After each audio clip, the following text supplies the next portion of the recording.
Ya compartí. ¿Por dónde, Mochi? Por Centras, WhatsApp. Listo, bienvenidos. Muy bien. Buenas noches. El Centro Latinoamericano de Logoterapia, Coaching y Tanatología, Centras, en alianza con el Centro Costarricense de Logoterapia y el Centro de Estudios para el Sentido de Vida de México, tienen el agrado de presentar el seminario virtual Reflexiones sobre la logoterapia y el humanismo en contextos frágiles y violentos. Seminario para aportar en la formulación de propuestas para incluir la logoterapia, la terapia del sentido de vida creada por el doctor Víctor Frank, en el diseño, monitoreo y evaluación de programas sociales.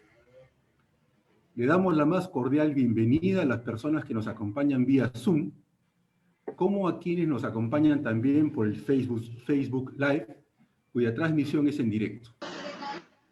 Este evento, sin duda, será de utilidad para personas y organizaciones que trabajan en voluntariados, programas, proyectos y servicios dirigidos a población en situación de vulnerabilidad, sean familias, niños, niñas, adolescentes, hombres y mujeres, afectados por violencias, movilidad humana, migración irregular y crisis humanitarias, trabajo forzado, trata y explotación sexual, así como personas afectadas por pobreza extrema o aquellos que viven en contextos sociales frágiles y violentos. El mundo de un tiempo a esta parte vive una crisis de valores, crisis de personas, crisis económica, política, judicial y social, y consideramos que la logoterapia puede contribuir a respetar lo humano del ser humano, de manera tal que permite elaborar programas sociales donde se vea a la persona como lo que puede ser.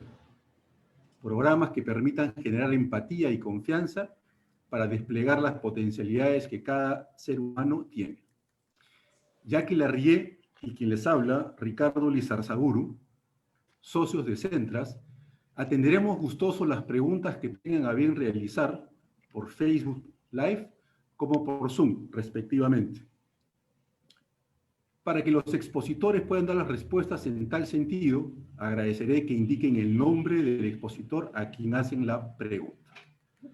Para dar inicio al seminario, y antes de leer las preguntas, procederé a compartir la biografía de cada uno de los expositores, como de quien estará a cargo de los comentarios.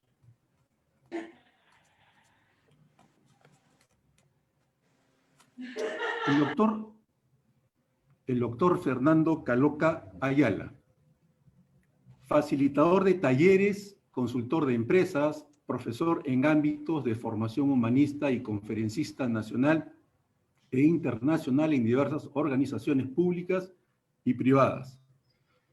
Licenciado en Derecho por la UNAM, licenciado en Ciencias Humanas por el Claustro de Sor Juana, maestro en Filosofía por la Universidad Iberoamericana y doctor en Filosofía por la UNAM. Profesor en la Universidad Iberoamericana y el Centro de Estudios para el Sentido de Vida. Ha sido profesor también en la Universidad Salesiana, en el ITAM y en la Universidad Anáhuac. Ha publicado artículos y reseñas en revistas especializadas. Ha sido jurado del Premio a la Innovación Educativa del Instituto Asunción de México y del Premio Nacional de Educación Financiera Banamex. En tal sentido, hago la primera pregunta.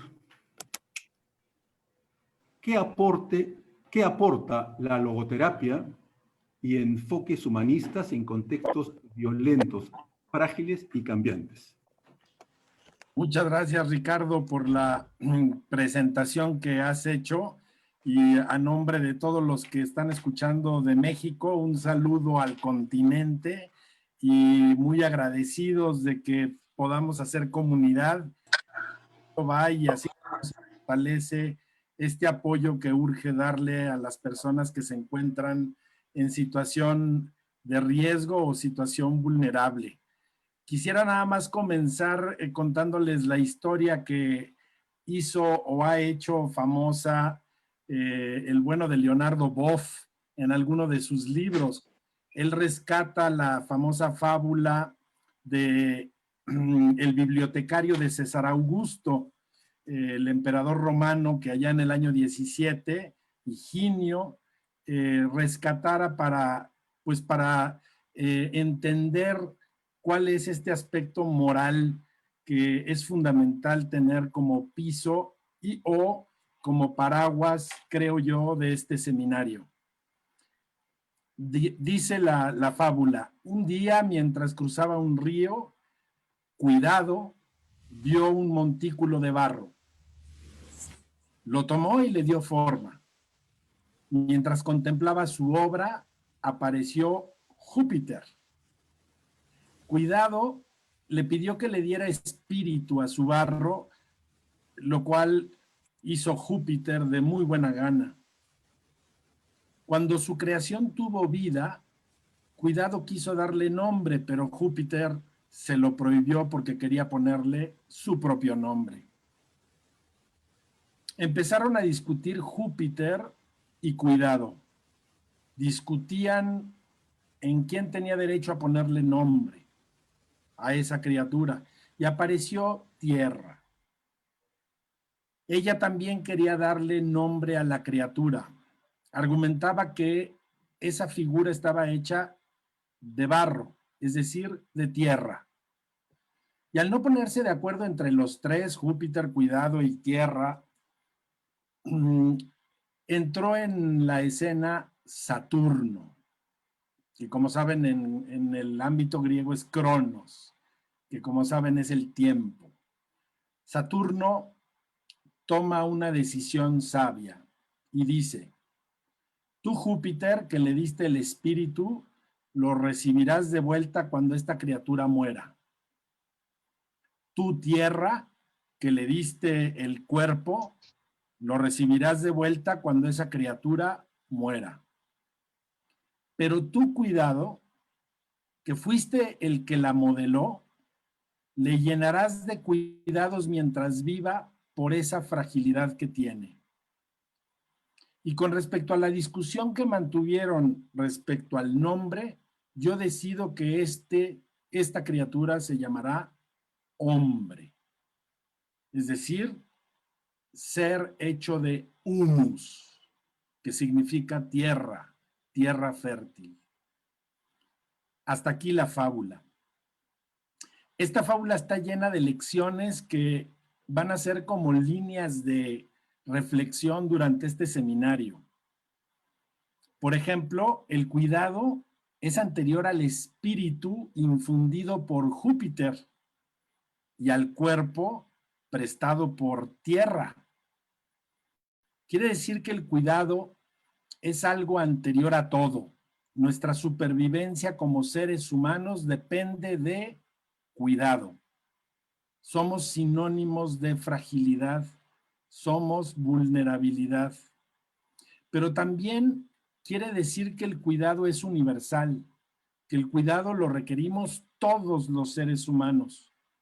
Y ese cuidado es lo que cada uno de nosotros hace en el proceso de vivir. En ese sentido hablaremos del autocuidado como una de las mejores herramientas, pero también hablaremos de lo que significa el aporte que hace una de las personalidades de la psicoterapia más interesantes por lo que respecta a su propuesta de ayudar a las personas como personas, no como víctimas, no como usuarios, no como individuos, no como estadística, no como casualidades que están ocurriendo, sino como fines en sí mismos. Y quiero compartir brevísimamente también, en el ánimo de invitar y provocar a las personas que van a hablar a continuación de mí, cómo es que esta visión del hombre que tiene Frank nos ayuda mucho a entender la importancia del cuidado. Yo creo que el primer elemento filosófico, yo no soy psicoterapeuta ni psicoanalista, sino que soy más bien filósofo, parte de precisamente una noción del ser, que es la noción con la que hemos estado conviviendo en todo el siglo pasado y este siglo. Y es entender que el ser siempre es un ser en relación, un ser otro, un ser deficitario, un ser incompleto, un ser que está en proceso de hacerse. Y esa es la noción de ser con la que parte Víctor Frank toda su audaz propuesta de logoterapia. En ese sentido, hay que tomar en cuenta que todo esto que estamos diciendo es parte de un proceso en el que el ser se va construyendo a sí mismo, un proceso en el que probablemente comenzamos con una situación de dependencia, luego descubrimos que tenemos que pasar a una no dependencia y luego ya nos fortalecemos y tratamos de construir nuestra independencia. Y así podría uno ir diciendo con sinónimos estos tres momentos que siempre se van dando en los procesos humanos. Uno decide, uno se hace consciente de lo que decide y uno trata de honrar el deber que se promete. Uno está sano, luego uno se enferma y luego uno tiene que ser digno de la situación en la que uno resulta después de vivir estos dos procesos inevitables de la vida. Uno sufre dolor, luego mitiga el dolor, pero queda el sufrimiento como tal, y entonces uno tiene que tomar una actitud frente a eso que no va a cambiar, que no va a mejorar o que no se va a poder quitar del todo. Es decir, a partir de la conciencia y de sus posibilidades, es que el ser humano es capaz de ir construyendo lo que él es. Y ese es el segundo gran elemento de lo que va a estar hecho este panel. Cómo podemos adquirir mayor conciencia de lo que está pasando para poder tomar distancia y poder tener control o por lo menos una situación que nos abra posibilidades y no que nos haga sentir todavía más ahogados en la situación en la que estamos. Estamos también, como seres humanos, orientados a algo más. Y eso a mí me parece también un hallazgo inmenso de la propuesta de Víctor Frank, por un doble sentido. Uno, porque ese algo más siempre está adelante de nosotros, siempre está en el futuro. Es una visión de esperanza la que aquí queremos compartir con todos. Con la comida. Y la otra es porque estando el hombre orientado hacia algo que no es él, se abre toda esta posibilidad del sentido. El sentido de mi vida no soy yo. El sentido de mi vida es algo más y es algo diferente a mí. Y esa es una posibilidad humana que nos abre a lo que van a explicar más adelante como autotrascendencia. Y eso es bellísimo de parte de esta propuesta porque nos ayuda mucho a entender que todos esos condicionamientos, todas esas situaciones por las que hemos pasado o habremos de pasar, son situaciones en donde nosotros estamos llamados a algo más. Y por lo tanto, esto no acaba aquí, esto no acaba así, esto acaba hasta que nosotros nos hacemos conscientes de que nuestro caminar tiene un sentido.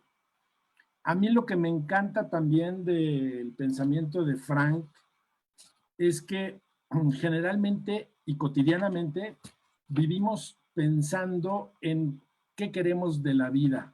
Vivimos pensando en preguntarle a la vida qué va a pasar con nosotros. Es más, vivimos a veces sometidos a las posibilidades que la vida nos ha dado para poder salir adelante. Pero una vez que te pasan todas estas cosas que a veces no son las que tú esperabas o las que tú querías, te das cuenta de que la vida es la que pregunta. Y esa es como la siguiente característica clave de todo esto. Es ese dolor, es esa situación, es esa circunstancia la que hoy te pregunta, la que hoy te interpela, la que hoy te hace tener que cambiar el rumbo o tener que tomar decisiones distintas. Y por eso Frank decía que si en la costa este de los Estados Unidos había que poner la Estatua de la Libertad, como de hecho lo está ahí en Nueva York, pues que en la costa oeste pusieran la de la responsabilidad. Porque así como tenemos la posibilidad de tomar una actitud frente a las cosas, tenemos que saber hacernos responsables de esa actitud que es con la que vamos a empezar a caminar todos de ahora en adelante, o los que queremos caminar de ahora en adelante así. De tal manera que esto no se puede inventar. Esto es algo que cada uno de nosotros tendríamos que descubrir. Y quizá más adelante, cuando vengan las preguntas, ya cuando nos orientemos a estas cosas más prácticas de cómo aterrizar esto en programas sociales, en intervenciones, en terapias, tendré ocasión de decir algo más. Pero por lo pronto lo que quería invitar a todo mundo a reflexionar es precisamente a que estamos en una propuesta donde lo que está pasando no es el fin del mundo, lo que está pasando es algo que nos interpela a todos y nos hace sentir vulnerables, frágiles, pero también hermanos en toda esta vulnerabilidad y fragilidad. Y si en ese sentido sirve hacer toda esta reunión es precisamente para saber que no estamos solos. Pues muchas gracias, Ricardo, y cedo la palabra para que mis compañeras digan todo lo demás. Si me permiten, voy a leer las biografías de las siguientes personas, las siguientes expositores. Voy a leer las dos preguntas para que cada uno, en un lapso de unos 15, 20 minutos, las responda. ¿Sí? Bien, hablemos, voy a mencionar la biografía de Claudia. Ella es filósofa graduada de la Universidad Centroamericana de El Salvador, en Centroamérica, con diversos cursos en gestión de proyectos, enfoque de derechos humanos y de género en el trabajo. Docente universitaria e investigadora de la realidad nacional y regional, con 28 años de experiencia como consultora independiente, en donde se ha desempeñado como metodóloga y facilitadora para la gestión de proyectos de desarrollo, así como de espacios de diálogo intersectorial e interinstitucional en el proceso de posguerra, reconstrucción y apoyo a la democratización en El Salvador y Centroamérica. Además, con amplia experiencia como ejercicios de evaluación, sistematización y aprendizaje con actores de proyectos de desarrollo en diversos temas. En mi investigación ha realizado análisis y estudios de diversos temas vinculados a procesos de desarrollo y en los últimos años especialmente del contexto y situación de derechos de niñez y adolescencia en diversas áreas temáticas.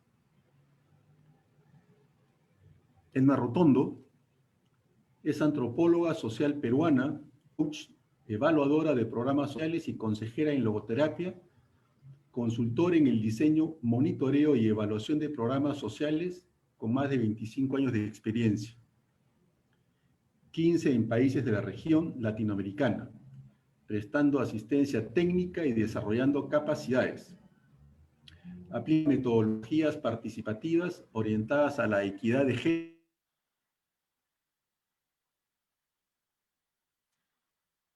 derechos humanos, derechos del niño, interculturalidad, resiliencia e interseccionalidad. Como evaluadora, integra la logoterapia y la resiliencia cuando aborda temas relativos a crisis humanitarias. Violencias, trabajo infantil en sus peores formas, esclavitud, trata de seres humanos y migraciones. Es autora de unas 30 publicaciones. Coordina el grupo de trabajo de la Red Latinoamericana de Evaluación, RELAC, sobre crisis humanitarias y violencias. Es socia fundadora de Centras, en donde facilita talleres y aborda procesos de terapia personales y grupales en situaciones de crisis. Y se está formando como facilitadora en la psicoterapia bioenergética para abordar conflictos emocionales y trauma. Por último, voy a hablar de Ana Luisa Guzmán. Ella es magíster, directora del Centro Costarricense de Logoterapia y Análisis Existencial Víctor Frank, coordinadora general de la Red Latinoamericana de Seguimiento, Sistematización y Evaluación para América Latina y el Caribe, docente por más de 30 años e investigadora de la Universidad de Costa Rica, especialista en áreas de la evaluación, educación superior, niñez, adolescencia, género, logoterapia y derechos humanos. Investigadora y autora de publicaciones en los temas de duelo en niños, niñas y adolescentes, atención a víctimas de violencia desde la logoterapia, género, estándares de evaluación para América Latina. Consultora adjunta del Centro de Investigación y Capacitación en Administración Pública, CICAP, de la Universidad de Costa Rica. Repetiré la primera pregunta para que las expositoras puedan responderla y también la segunda pregunta. La primera pregunta es, ¿qué aporta la logoterapia y enfoques humanistas en contextos violentos, frágiles y cambiantes? Y la segunda pregunta, si tuviera que diseñar programas sociales, ¿qué componentes incluiría relativos a estos enfoques? Le doy paso a Claudia. Gracias, Ricardo. Buenas tardes a todas y todos. Bueno, vamos ahora a... Yo quiero compartir algunas reflexiones. Quiero decirles que esto es una reflexión construida a partir de mi práctica y de mi formación, que me parece de gran relevancia en el mundo de hoy, por entre ellas algunas de las razones que ya Fernando aludía en su interesantísima intervención. Me parece que el tema de cómo vinculamos, siguiente por favor, de cómo vinculamos el humanismo con los programas sociales, que básicamente es responder a la segunda pregunta o buscar una respuesta próxima a la pregunta de cómo introducir el humanismo en programas sociales. Pienso que, bueno, primero tomar algunas bases conceptuales, muy generales y muy básicas, ¿verdad? Todos coincidimos y sabemos que la logoterapia es la siguiente, por favor, es una psicoterapia simplemente caracterizada por una orientación al sentido de la vida. Y nada más decir eso nos remite ya a una de las preguntas más importantes de la historia de la filosofía, el sentido de la vida, el para qué. Ahí tenemos muchísimas respuestas. Luego, hablar también a nivel muy básico, el siguiente, del humanismo. Siguiente, por favor. El humanismo, como todos sabemos, en sus orígenes en las sociedades medievales del siglo XIV y XV, fue todo un movimiento intelectual que generó una ruptura porque pretendía descubrir al hombre y dar un sentido racional a la vida, tomando como maestros a los clásicos griegos y latinos. Aquello fue una bomba en el mundo medieval, ¿verdad? Entonces rompía esquemas, era otra vez peligroso. Y el tercer elemento conceptual, siguiente por favor, que quiero tomar, es ¿qué es eso del desarrollo? Porque saben, ¿verdad? Ustedes mejor que yo que hay tanta conceptualización sobre esto, tanto trabajo sobre esto, elaboración teórica. Pero básicamente yo aquí quiero recordar que los programas de desarrollo solo hacen dos cosas: acercar y crear oportunidades a personas, familias y comunidades, y apoyar a esas personas, familias y comunidades para desarrollar sus capacidades, de forma que sea posible apropiarse de esas oportunidades para hacer su propio desarrollo. Básicamente, eso es el concepto que está de fondo en cualquier programa de desarrollo que podamos proponer. Entonces, la siguiente, por favor. La pregunta que ahora, o el punto que yo me cuestiono ahora es, entonces, partiendo de el recuerdo de estas líneas básicas de conceptos, ¿cómo juntamos logoterapia, humanismo y desarrollo social?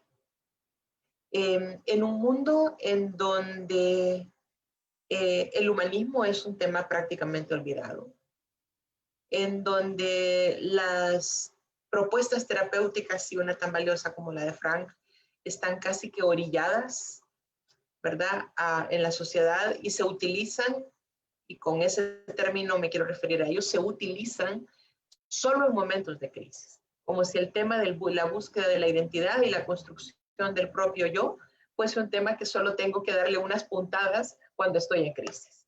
De ahí en más, camino solo, ¿no? Y el tema del desarrollo social, que ha sido un área que se ha tecnificado mucho, pero que se ha deshumanizado mucho. Y creo yo que es esa piedra desechada del humanismo la que debe de revitalizar el desarrollo social y todas sus muchas y valiosas propuestas. El humanismo de Frank acercó de un modo excepcional la psicoterapia a la filosofía. Él fue a buscar a la filosofía los sustentos antropológicos, la concepción de hombre que le permitiera anclar en el mundo del hombre angustiado y cuestionado y sometido del siglo XX. Y las encontró y lo llevó a la psicoterapia, aportándole no solo fundamento antropológico, sino también una enorme eficacia, como ustedes lo saben, mucho mejor que yo. Entonces, la propuesta terapéutica de Frank da luces suficientes para ayudar a las personas a que encontremos cada una su único e irrepetible sentido de vida. O sea, tenemos ahí una valiosísima herramienta. Siguiente, por favor. Y entonces, cuando vamos pensando a partir de estos conceptos en el desarrollo, en las consecuencias prácticas de esto, nos preguntamos, ¿pueden estas elucubraciones filosóficas ser útiles para hacer desarrollo social? ¿Aportaría el humanismo pertinencia y eficacia a los programas sociales? O sea, en otras palabras, es como eso que nos preguntamos a veces en los pasillos, quienes trabajamos en esto. Mira, ¿y esto sirve de algo? O sea, ¿será que nosotros estamos montados en un barco imaginario que solo nosotros vemos y que solo nosotros entendemos? ¿O de verdad esto tiene algún sentido? Y a mí me parece que el tema del humanismo tiene todo el sentido, como tema que debe de ser introducido en el tema del desarrollo, en las discusiones del desarrollo y en la práctica del desarrollo. Porque justamente la renuncia a ir a buscar profundidad en el humanismo y el sustento en las grandes propuestas antropológicas de la historia del pensamiento, lo que lleva a empequeñecer las propuestas de desarrollo y además a sacrificar su eficacia en favor de una practicidad que no es real, como sabemos lo que hemos andado por un buen tiempo estos caminos, ¿verdad? O sea, si ustedes han tenido experiencias en evaluación de proyectos, en formulación de proyectos, en procesos de aprendizaje, nos encontramos con muchísima frecuencia con la acotación, mira, no te metas demasiado en la parte conceptual, porque los equipos están buscando orientaciones prácticas.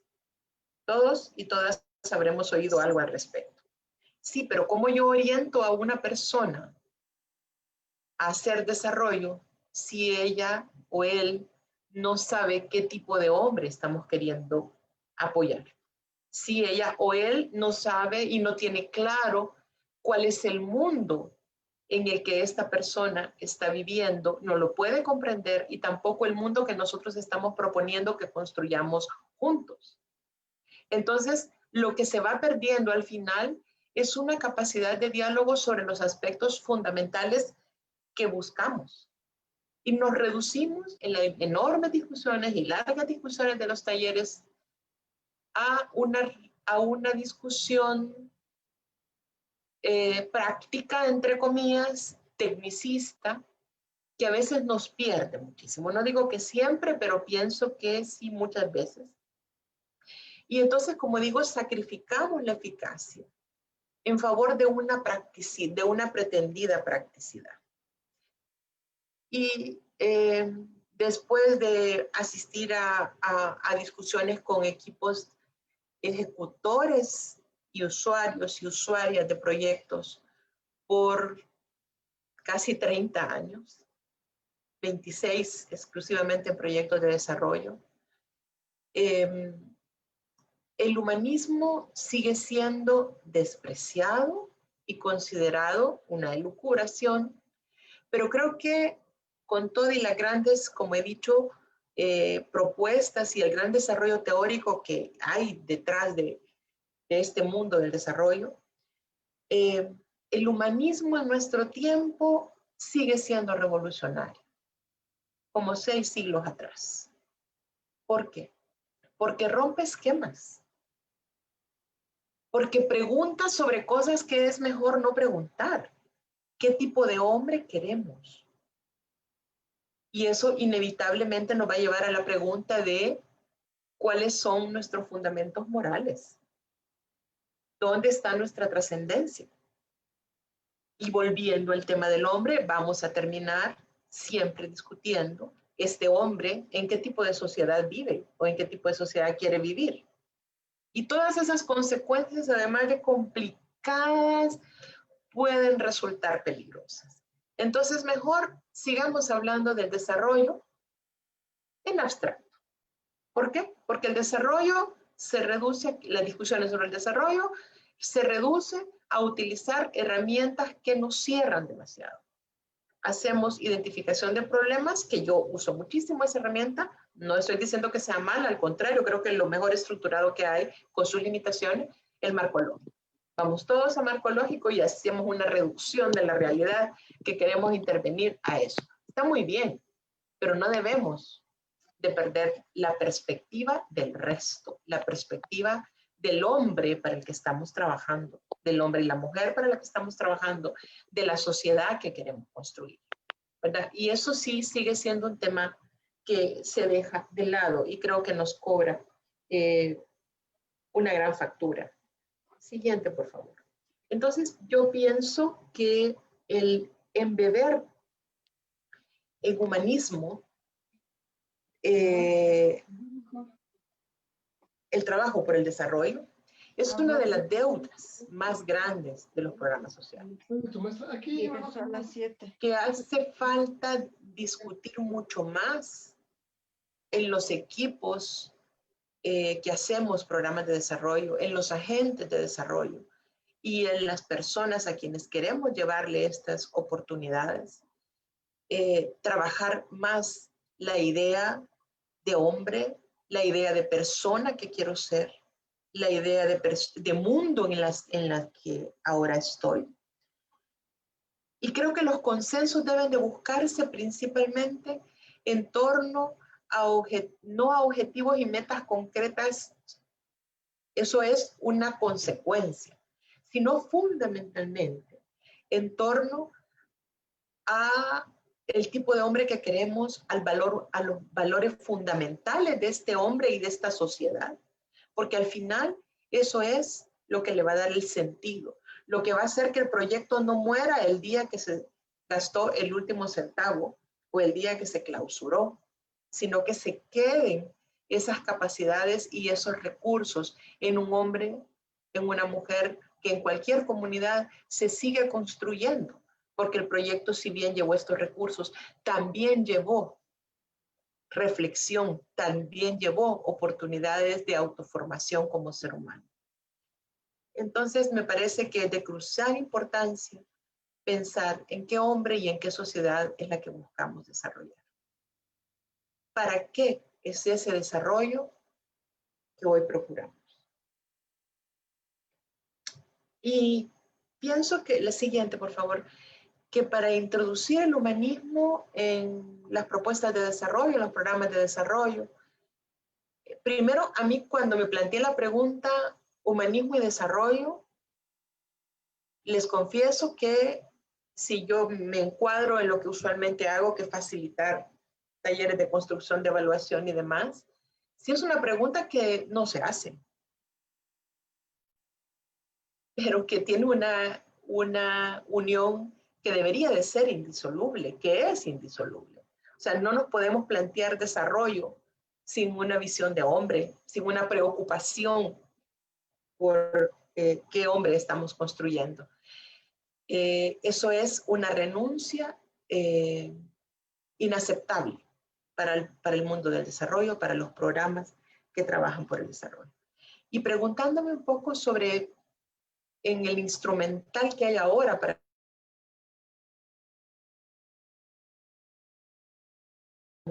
cuáles serán los espacios que tenemos para introducir el humanismo. Me parece que una primera respuesta y muy rápida es que la puerta de entrada de este humanismo en los programas de desarrollo podemos encontrarla en el enfoque de derechos humanos. Principalmente porque el marco conceptual de derechos humanos sustenta una serie de valores fundamentales sobre el hombre que queremos y pensamos. Hay ahí bastante trabajo sobre principios. Pero somos demasiado tímidos y limitados en su abordaje, así como en sacar y retomar sus consecuencias prácticas en el diseño de programas. Se puede discutir muy poco sobre los fundamentos de derechos. Casi que a veces lo ven a uno como un predicador del tema, creyente en el tema, y como si esto no tuviera consecuencias prácticas. Y creo que el enfoque de derechos es una puerta sin explorar, muy interesante para introducir más humanismo, para introducir las discusiones humanistas en el desarrollo en todos sus niveles. Y en términos de propuestas prácticas, siguiente por favor, algunas ideas que quisiera compartir con ustedes, a raíz de, como digo, a partir de mi experiencia, que como saben, con la sistematización uno tiene la inmensa, y la evaluación, la inmensa oportunidad de mirar muchísimos temas, ¿verdad? Me ha tocado hacer sistematización porque uno va a buscar el método con el cual se trabajó. Usted va a reconstruir una experiencia, pero los que saben sobre eso son sus actores. Uno solo lleva la herramienta que reconstruye según los objetivos de cada proceso de sistematización y aprendizaje, y lleva la facilitación. Entonces me ha tocado ir a hacer sistematización de proyectos de conservación de suelos y agua, como proyectos de combate al trabajo infantil, como que hemos compartido con Emma algunos espacios de evaluación sobre esto. Me ha tocado también hacer sistematización de experiencias de gestión de proyectos desde los gobiernos locales, sobre migración, educación, protección de niñez. Y siempre me pregunto, ¿será muy irresponsable de mi parte ir de un lado a otro con estos temas? Pero al final no es nada más, voy con las herramientas lógicas y con la facilitación del diálogo entre los actores, y ellos son los que producen el conocimiento. Pues andar en todos esos lados, me parece que los equipos directores y ejecutores necesitan que se les lleve el desarrollo de estos conceptos básicos de hombre y de sociedad que deben de fundamentar sus intervenciones. Y que este pensamiento humanista debe constituirse en el marco de valores o en la fuente del marco de valores con las que estas personas trabajan. Lo que en algún momento en la universidad donde yo estudié, la Universidad Centroamericana UCA, que dirigía el padre Yacuría, filósofo subiriano, él llamaba en la mística del trabajo, ¿verdad? Entonces, esa mística del trabajo, del desarrollo, puede provenir y puede construirse para los diferentes grupos sociales y da para una gran diversidad en ese diálogo sobre estos temas fundamentales del hombre.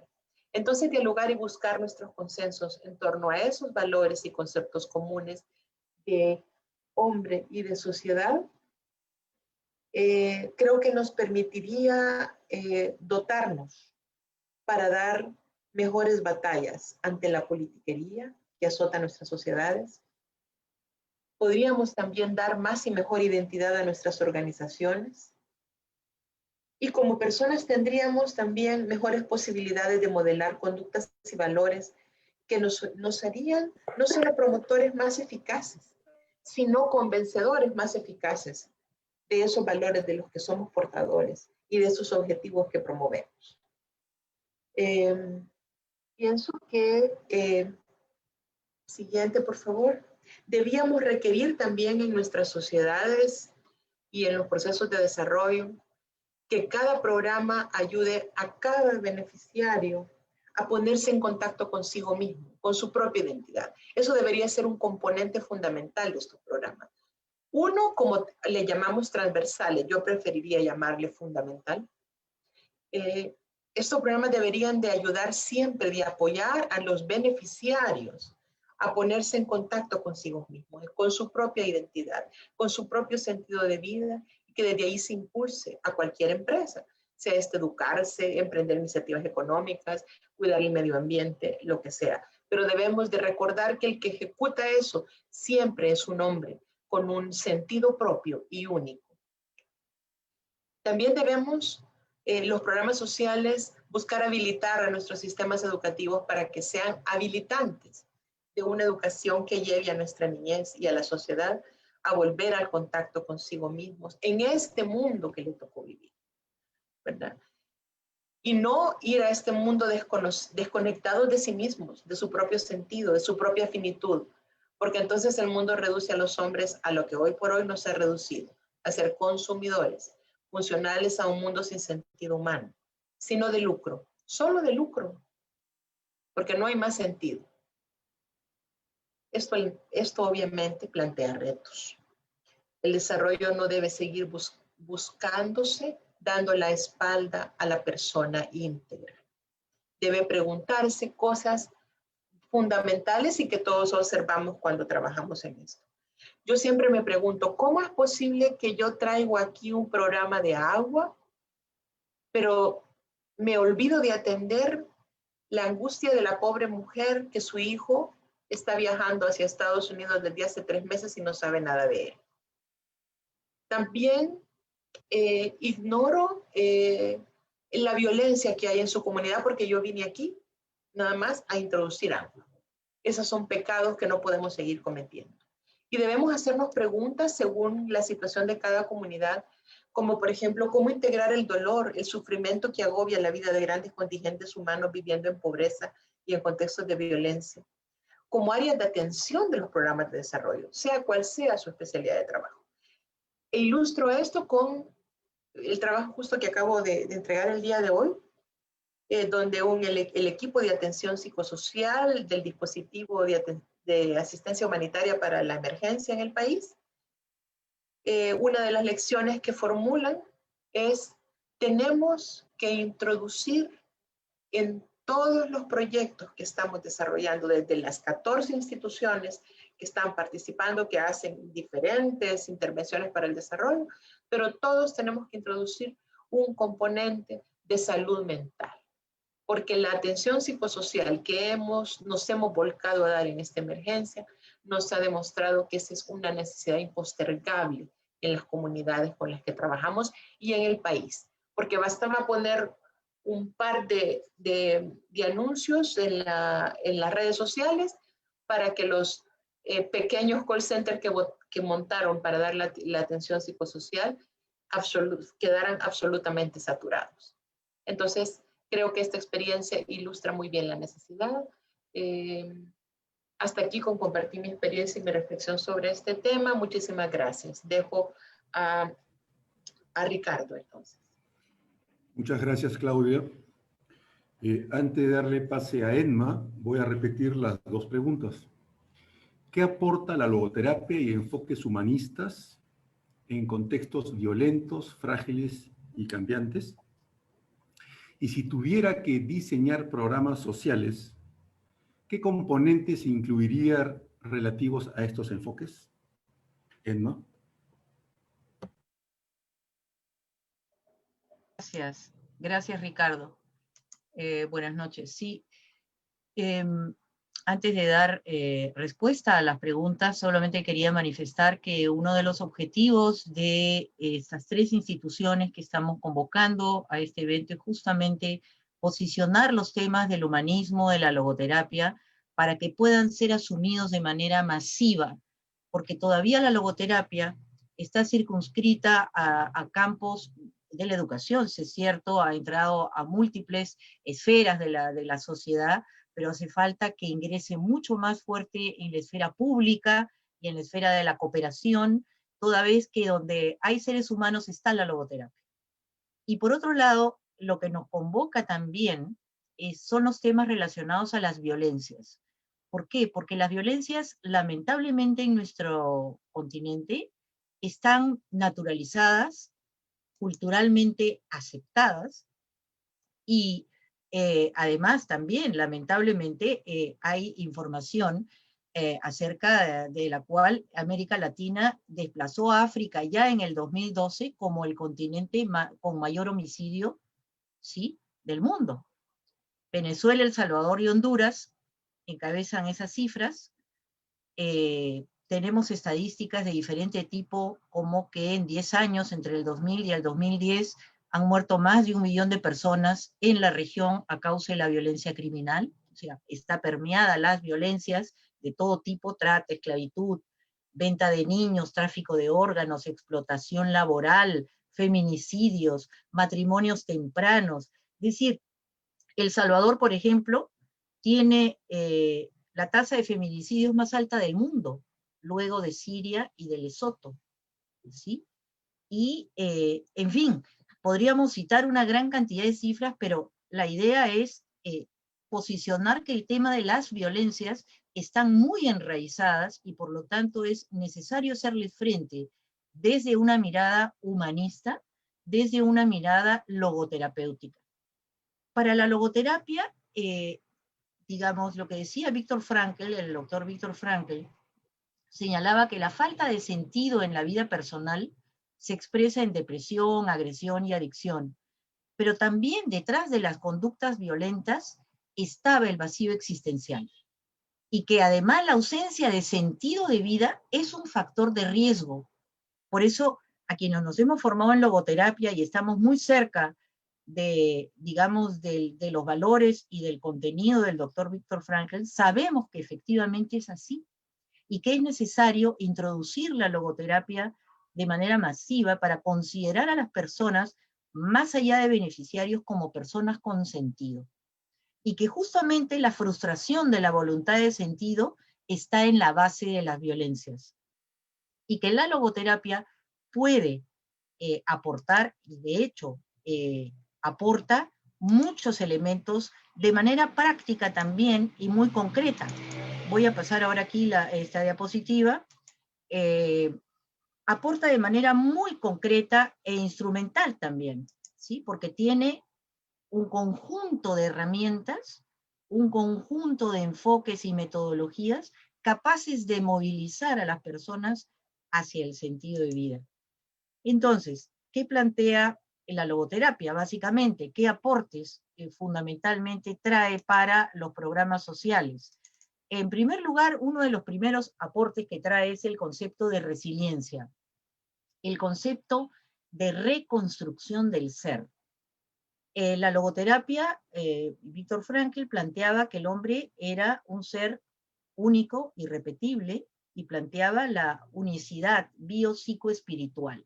Es decir, a diferencia de, digamos, de los postulados de Freud, que planteaba que las personas estaban regidas por instintos, digamos, por toda la parte inconsciente, él planteaba la existencia de lo espiritual como constitutivo del ser humano.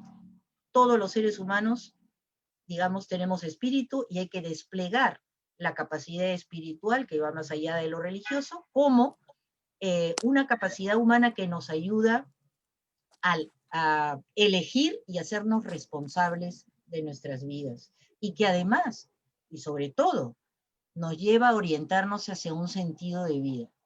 Entonces, él planteaba el tema de la espiritualidad como un elemento fundamental del trabajo con las personas para poder, a partir de ahí, que el hombre se conecte, digamos, con valores, pero sobre todo lo considera como un ser autotrascendente, capaz de estar orientado hacia el sentido y sobre todo intencional.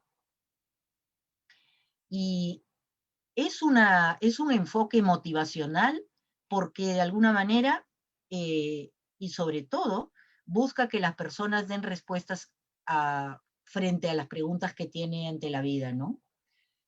Frankl se dio cuenta que la gente necesita un propósito, aun cuando fuera minúsculo, y creo que las anécdotas de él, de su vida, son un gran ejemplo, ¿no?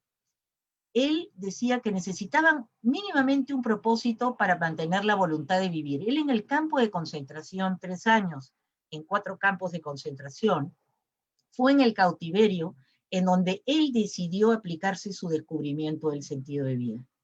Se impuso a sí mismo el desafío de relatar esta experiencia y tener un motivo para vivir y para seguir adelante, luego de saber que su esposa embarazada había sido asesinada, igual que su padre y su madre. Y Frankl se dio cuenta en el campo de concentración, por ejemplo, que si bien los guardias del campo controlaban todo, había algo que no podían controlar, que era la forma de reacción de cada recluso a todo esto. Y de ahí surge la idea de que la actitud es fundamental. Y más aún, en el campo de las violencias, cuando trabajamos en programas y proyectos de desarrollo, cuando afrontamos situaciones límite, como le llamaba Karl Jaspers, a estas situaciones donde afectan la dignidad, es ahí en donde justamente esta afirmación cobra, digamos, vida muy fuerte, ¿no? Él afirmaba que se podía encontrar sentido a la vida bajo cualquier circunstancia, ¿sí? Y entonces el concepto de resiliencia, que es la capacidad de una persona para superar situaciones límite y para adaptarse a situaciones adversas, constituye, yo creo, el eje fundamental de lo que podría ser, digamos, un eje estratégico en programas y proyectos de desarrollo, que incluso puede llegar a, digamos, se puede colocar hasta indicadores, ¿sí? Personas que sueñan con el futuro, personas que después de haber pasado por una situación de límite, imagínense una persona que ha sido engañada, llevada a la trata, ¿no? A una situación, niñas, generalmente mujeres, ¿no? Que puedan pasar por programas de reconstrucción del ser, por programas que trasladen ese concepto de víctima a persona, a través de la cual puedan superar estas situaciones adversas, a través, digamos, de indicadores sobre planes de vida, las personas que pueden visualizarse en un futuro y poner indicadores, eso puede ser un aterrizaje muy claro, porque en los programas y proyectos de desarrollo solicitan resultados, evidencias, ¿sí? Y es posible pasar de estos postulados filosóficos precisamente a indicadores, ¿sí? Entonces, ¿qué está detrás del aporte de la logoterapia a estos programas? Primero, el gran concepto de resiliencia que me parece fundamental traer, que es superar las adversidades con la fuerza interior, y sembrar y cultivar la resiliencia, porque la resiliencia se aprende y se cultiva. Creo que eso es bien importante señalar. Se aprende y se cultiva, ¿sí? Entonces, por ejemplo, voy a pasar a la siguiente, la resiliencia, entonces biopsicoespiritual, la orientación al sentido y la resiliencia como el eje clave de los postulados franklianos que pueden ser llevados a programas y proyectos de desarrollo dirigidos a afrontar todas las violencias, que son múltiples, que son además de diverso tipo, que generalmente tienen un rostro de mujer y de niña, ¿sí? Y que detrás de ello hay pues una serie de, digamos, manifestaciones culturales muy entretejidas y una gran tolerancia, y para hacerle frente, la resiliencia es digamos, un concepto que me parece fundamental. Recientemente leyendo un trabajo sobre cómo funciona la resiliencia de Diane Coutu, precisaba que habían 3 elementos que eran comunes en las personas resilientes. Diane Coutu exploró muchísima bibliografía alrededor de la resiliencia en las empresas y qué era lo que estaba detrás de personas resilientes. Y ella planteaba que habían 3 elementos, que además son muy coherentes con la logoterapia, y además cita a Viktor Frankl. Una primera es cultivar el ser, ¿sí? Una segunda, cultivar el sentido. Y una tercera es cultivar la responsabilidad. Todos son elementos franklianos, si uno lo mira de distinta manera. Pero son conceptos franklianos. ¿Qué significa cultivar el ser? Yo lo he visto en algunos programas y proyectos también con bastante éxito, sobre todo para el tema de esclavitud, trata y trabajo infantil en sus peores formas, cuando se introducen aquellos componentes de desarrollo personal, de crecimiento y desarrollo personal le llaman, ¿no? Con la arteterapia, con el teatro, en fin, ¿no? Pero implica, según lo que plantea esta autora, que cultivar el ser era fundamental porque activa tu inteligencia emocional y tu inteligencia espiritual, ¿sí? Es el descubrimiento de tus recursos internos, ¿no? La persona se conoce, se cuida, todo este concepto de autocuidado que bien señalaba Fernando, y me cuido en el sentido de poder elegir aquello que me hace bien, ¿sí? Me cuido aquello que no es tóxico y que además me conduce a mi autovaloración como persona. Imagínense personas que han pasado por una serie de violencias de diferente tipo desde la niñez, ¿sí? Entrar a un programa donde se cultive el ser, donde hay diferentes herramientas, podemos encontrar muchísimas, el trabajo con inteligencia emocional, de arteterapia, en fin, el trabajo psicocorporal, hay una gran cantidad, digamos, un menú de opciones a través del cual podemos ayudar a este despliegue de, digamos, del potencial del ser, de la plenitud del ser, de reconocerse como personas, pero que llevan al autoconocimiento, al autocuidado y a la valoración. Entonces, creo que un componente de un programa social dirigido a personas en situación límite que han pasado por esta, digamos, por esta serie de, digamos, de vida extrema, puede ser muy útil, ¿no? Entonces, cultivar el ser. Uno segundo tiene que ver con cultivar el sentido. Y aquí está la foto de un puente andino que se realiza a mano.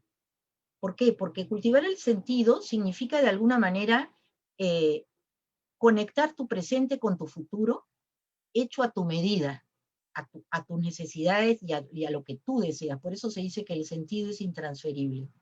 E implica resignificar, o sea, posicionarse frente al dolor, posicionarse frente a situaciones límite y aprender de ellas.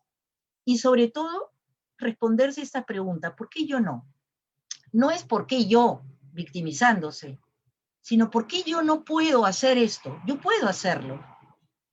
Entonces es como interpelarse de que yo también puedo. Es mantenerse internamente fuerte y con sueños, no perder la fe y reconocer el sentido propio que es fundamental, ¿sí? Y resignificar para poder ir cambiando su vida. Entonces, tender puentes entre las dificultades del presente y un futuro mucho más completo y mejor. Y Frankl, en medio de este impactante sufrimiento que lo rodeaba en un campo de concentración, ideó esta logoterapia. Él describe la situación así, ¿no? Un día iba hacia su trabajo que le habían asignado en el campo y estaba angustiado porque no sabía si debía cambiar su último cigarrillo por un tazón de sopa. Imagínense este psiquiatra en esta situación. Se preguntaba también cómo lo trataría el nuevo capataz, de quien sabía era especialmente sádico. De repente sintió una gran pena. Su vida era trivial y carente de sentido. Y eso lo pone en su libro, lo coloca, esta anécdota, como muchas otras, en su famoso libro, Un psiquiatra en un campo de concentración. Y entonces él comprendió que para sobrevivir tenía que encontrar algún sentido en medio de toda esta situación.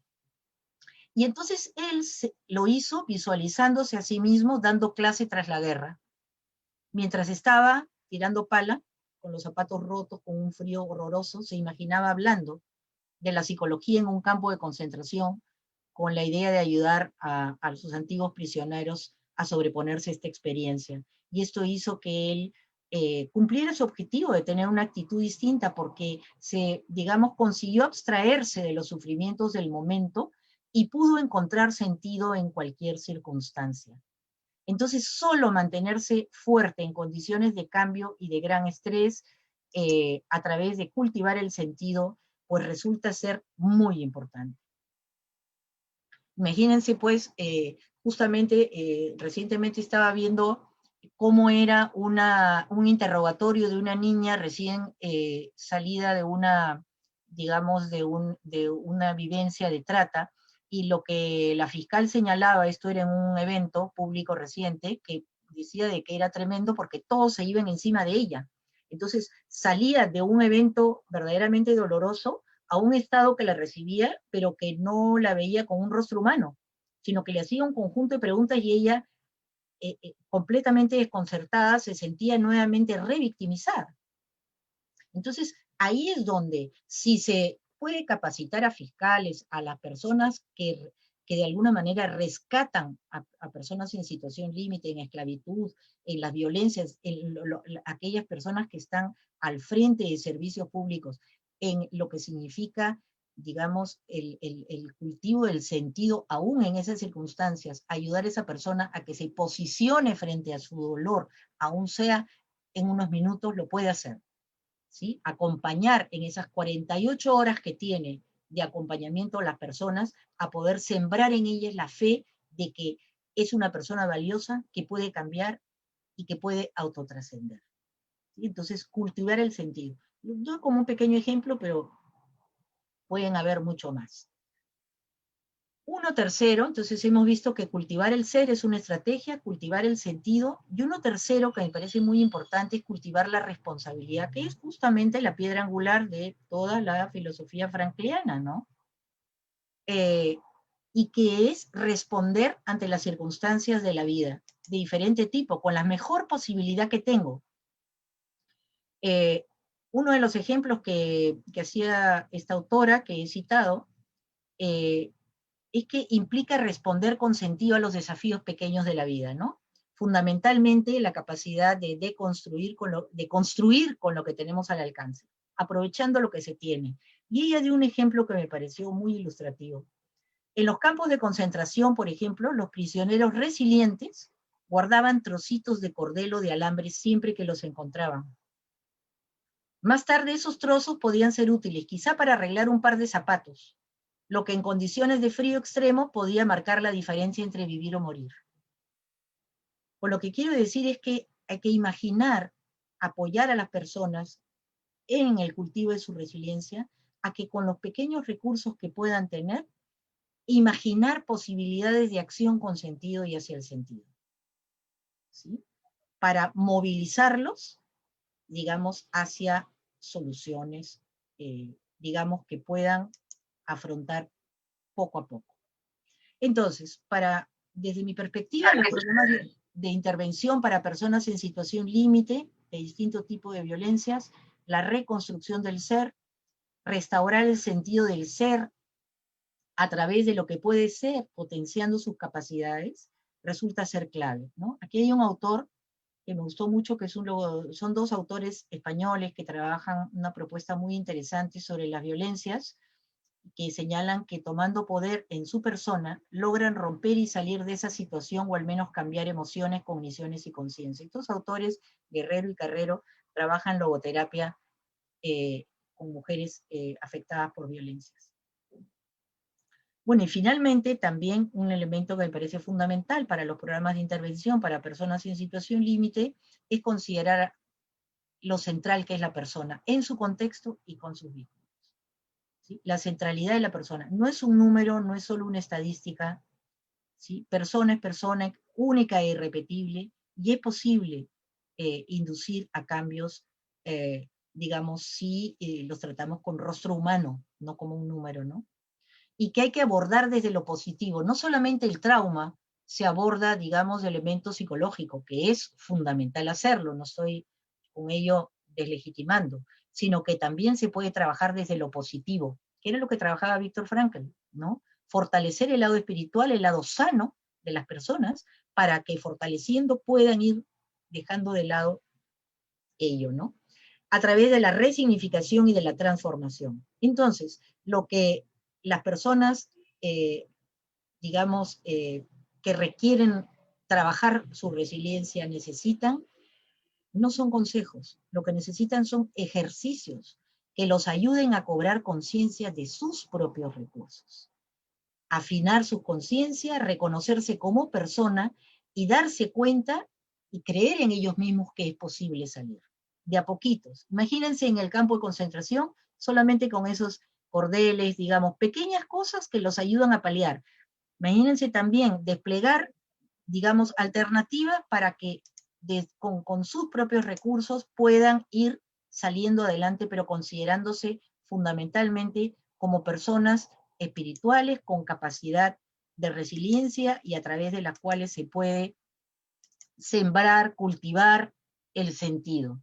Entonces tenemos mucho ejemplo en la vida de Viktor Frankl, que pasó situación límite y cómo lo pudo superar, y él señalaba que justamente las personas que se salvaron del campo de concentración fueron aquellas que soñaron, se mantuvieron vivos por la fe, querían abrazar a su familia, querían regresar, tenían proyectos, y eso los mantuvo vivos. Eso es posible llevarlo también a proyectos sociales e incluso con estrategias concretas, con indicadores, y hasta colocarlo en los marcos lógicos, quiero decir, siempre respetando los procesos individuales y la improvisación en el buen sentido de la palabra, ¿no? Entonces, esta es una invitación, de alguna manera, a pensar creativamente que estos programas sociales, públicos, privados, de la cooperación, pueden dar una diferencia, pueden hacer una diferencia y pueden humanizar, digamos, estos programas hacia el sentido, ¿no? Eso sería. Muchas gracias. Gracias, Edna. A todos los expositores, a Fernando, a Claudia y a Edna, por tan importantes aportes que la logoterapia puede y brinda, ¿no?, para este proceso de rescatar lo humano del ser humano. Quisiera darle pase a Ana Luisa para que proceda ella con las conclusiones. Gracias, gracias. Buenas noches a todos y a todas. Reciban un fraterno abrazo, por favor, del Centro Costarricense de Logoterapia. Todo nuestro cariño y nuestro aprecio también para ustedes. Y por supuesto de el Centro de Estudios de México, de parte de Laurita Vélez. Gracias, Laurita, por ser parte de este hermoso proyecto. Bueno, me toca a mí conversar un poquito con ustedes acerca de las conclusiones de estas personas tan extraordinarias me han antecedido, y parto de la primera conclusión importante desde mi punto de vista es que definitivamente la logoterapia como enfoque teórico, que tiene una base epistemológica, metodológica y ontológica, o sea, tiene un cúmulo de conocimientos, una base teórica fuerte, por supuesto, una metodología con la cual se aplica, y también tiene una realidad sobre la cual se aplica. Y desde ese punto de vista también, hablando del tema de violencias, si nos ponemos, si nos colocamos en nuestros contextos, en nuestros países, cómo estamos viviendo violencia desde diferentes ámbitos, desde una crueldad y desde un desgarro impresionante de ese ser siendo en situación, dice la logoterapia. O sea, definitivamente son los contextos frágiles y violentos los que hacen vulnerable al ser humano.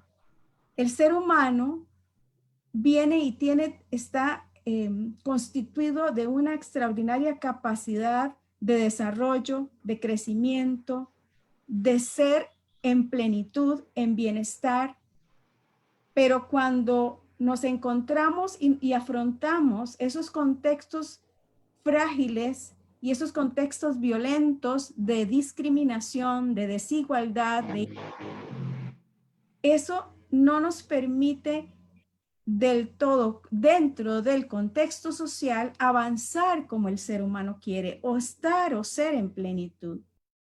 La logoterapia, como muy bien lo mencionaron mis compañeros y mis compañeras acá, nos permite, desde ese posicionamiento antropológico, desde ese concepto de ser humano que brinda la logoterapia, entender a ese ser humano responsable y libre, aún en su metro cuadrado, dice la logoterapia. O sea, en mi aquí y en mi ahora. O sea, cada uno de ustedes, las personas que estamos aquí en esta reunión, en su metro cuadrado usted puede hacer la diferencia con respecto al contexto frágil y violento que usted vive en su país. ¿Qué elige usted hacer desde su posicionamiento, desde su trabajo, desde lo que usted hace? Todos y todas en este grupo vivimos de alguna manera contextos frágiles, violentos, que discriminan, donde hay mucha desigualdad, donde no, inclusive hay falta de oportunidades. Hay una pandemia también que nos ha afectado a todas y todos. Pero desde su posición, compañero y compañera invitado, personas que están aquí en esta noche, ¿cuál es su responsabilidad? ¿Qué elige usted hacer ante este contexto que a usted y a mí nos está afectando? Pero a usted, ¿cómo le está afectando? A los suyos, ¿cómo le está afectando?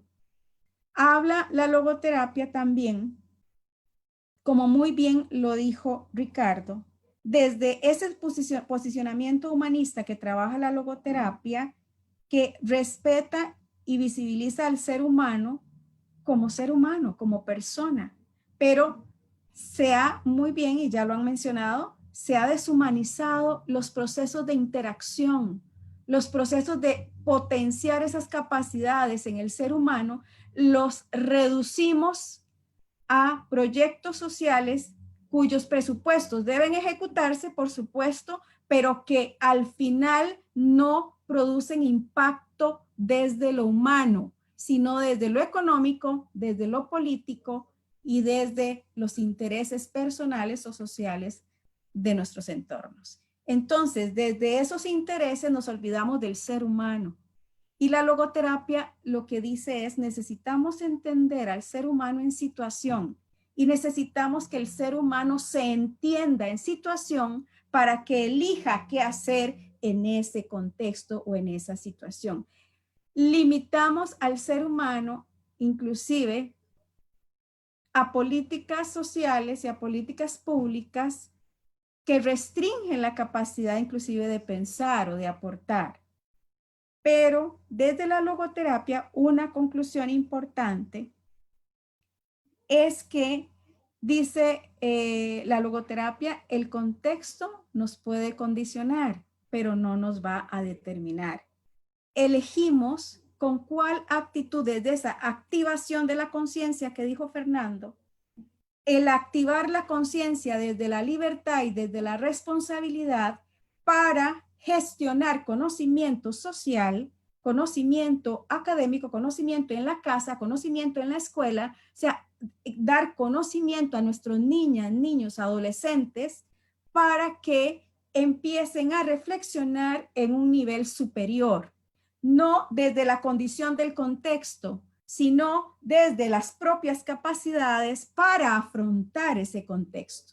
Entonces, cuando Emita habla sobre la resiliencia en el ser humano, una conclusión importante también es que esa resiliencia, como muy bien lo dijo ella, todos y todas disponemos de la capacidad para potenciar esa resiliencia en contextos violentos, pero necesitamos también entenderme dentro de esa violencia, como dice la logoterapia, desde el autodistanciamiento emocional, no responder por la emoción, sino por mi capacidad de entender la situación que estoy viviendo, cómo la estoy viviendo, cómo me está afectando, y desde esa comprensión personal, entonces poder potenciar esa capacidad de resiliencia, esa capacidad de autodistanciamiento, esa capacidad de elegir que aún en un contexto de violencia, elijo que mi vida tenga sentido desde el aporte que puedo dar a otros y otros a través de la trascendencia para trabajar y poder trabajar esa violencia o esos contextos de violencia. A ver, no es una sola persona la que va a cambiar o a eliminar la violencia. Necesito al otro. Por eso la logoterapia dice ser con el otro, estar con el otro, aprender con el otro. Y desde el aprendizaje que usted tiene y desde el aprendizaje que yo tengo, entonces, ¿qué podemos desde lo común de manera proactiva trabajar en nuestro metro cuadrado la prevención y la atención de la violencia? ¿Cómo podemos hacerlo? ¿Qué haría yo desde el punto de vista de algún proyecto social? En primer lugar, considerar no solo la logoterapia, sino otras disciplinas, otros enfoques. Entonces, el trabajo inter y transdisciplinario es fundamental para diseñar proyectos sociales que generen el potencial, las capacidades del ser humano y no solo el decirle, yo sé que usted desde esta situación de violencia lo que necesita es esto, esto y esto. Hacemos y diseñamos proyectos sociales sin preguntarle a la gente sobre la cual vamos a diseñar el proyecto, qué es lo que necesita, qué es lo que quiere, cuál es su problema, cómo lo entiende usted su problema. Desde la logoterapia, ese posicionamiento fenomenológico que habla de la capacidad de la persona de describir su situación, su problema, como ella lo entiende, para entonces yo ir al escritorio como la evaluadora o como la diseñadora de un proyecto a hacer una sistematización, como bien lo dijo la compañera Claudia, de qué es lo que está pasando, cómo lo entienden y sobre eso brindar una respuesta acertada y no sobre lo que yo pienso desde la manera teórica de cómo tengo que responder o cómo tengo que diseñar un proyecto social. Entonces, aquí hay varios elementos y otra conclusión importante es que nos necesitamos desde las diferentes disciplinas para, desde inclusive el posicionamiento de concepto de ser humano de esas disciplinas, hacer propuestas realistas, sostenibles, viables y totalmente congruentes con la realidad de esas personas y con la realidad de las personas. ¿Qué es el tema que nos ocupa en esta noche? La violencia. ¿Cómo trabajamos nosotros? ¿Cómo podemos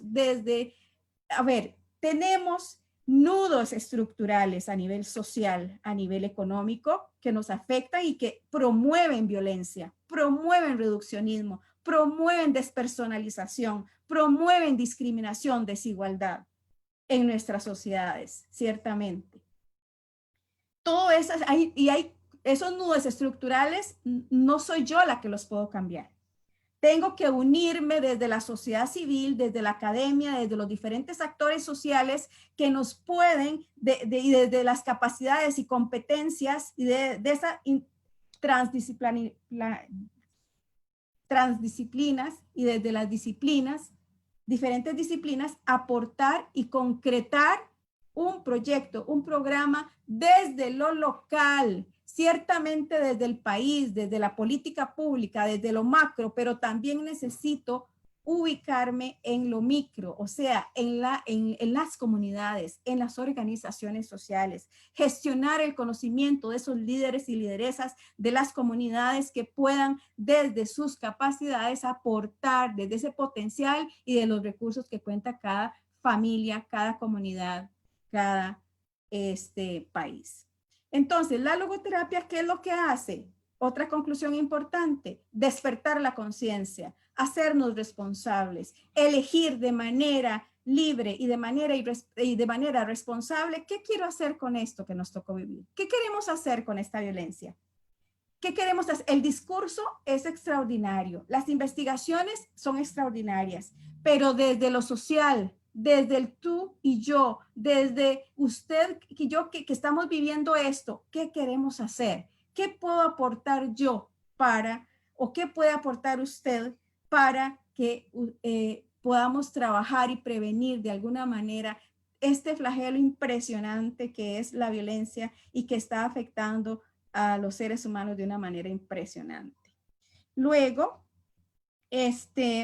Por supuesto que el humanismo rehumaniza los procesos, o sea, se enfoca en el ser humano con capacidades y con potencial, pero también necesitamos desde ese sentido de vida potenciar esa voluntad de sentido, dice la logoterapia, o sea, esa motivación intrínseca para movilizar mis recursos, para afrontar y para atender las situaciones límite y sobre todo las situaciones límite de violencia, lo que produce la violencia en nuestros contextos, desde mi propia responsabilidad.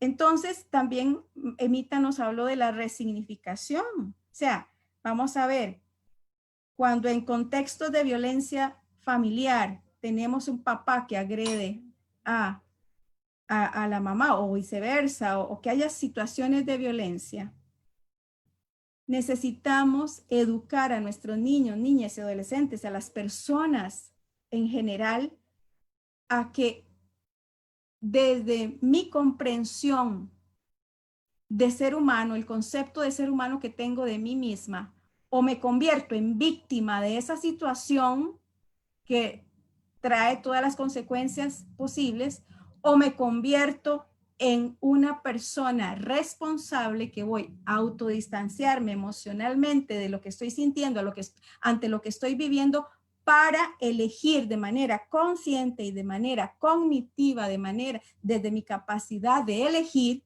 ¿qué voy a hacer con eso? Entonces hay factores protectores como la escuela, como la comunidad, como la iglesia, como factores protectores externos de los que podemos hacer uso, pero también están los recursos no éticos personales que me permiten a mí desde la resiliencia, desde la autodeterminación, desde el conocimiento propio, desde potenciar mis capacidades, elegir qué voy a hacer con eso. Entonces, por supuesto que hay mucho por hablar,